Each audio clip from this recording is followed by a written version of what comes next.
I wish I were young again. আমার ইচ্ছা যদি আমি আরেকবার যৌবন পেতাম। I wish I were young again. আমার ইচ্ছা যদি আমি আরেকবার যৌবনটা পেতাম বা যদি তরুণ বয়সী হতাম। এটা অ্যাসার্টিভ সেন্টেন্সে আছে। কি করে বুঝলাম? সাবজেক্ট আছে, ভার্ব আছে, অবজেক্ট আছে এবং এটা স্টপ আছে শেষে, তাই অ্যাসার্টিভ সেন্টেন্স। এটাকে চেঞ্জ করতে হবে টার্ন ইনটু এক্সক্লেমেটরি সেন্টেন্স। এটাকে এক্সক্লেমেশন দিয়ে এক্সক্লেমেটরি সেন্টেন্সে চেঞ্জ করতে হবে। তো এখন মানে আমার ইচ্ছা যদি আমি আবার তরুণ হতে পারতাম বা যদি যৌবনটা ফিরে পেতাম।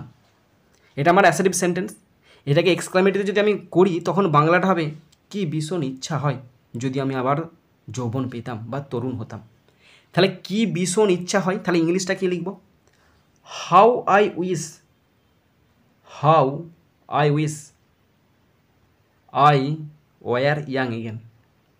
I were young, YOUNG, young again, AGAIN, exclamation mark.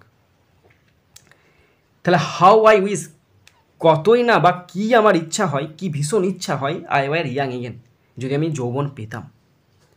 এটা অন্যভাবে লেখা যেতে পারে ইফ যদি, if only I were young again.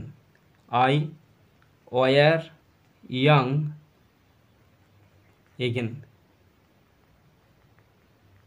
If only কেবলমাত্র যদি আমি আবার যৌবন পেতাম, শেষে এক্সক্লেমেশন দেবে। If only I were young again.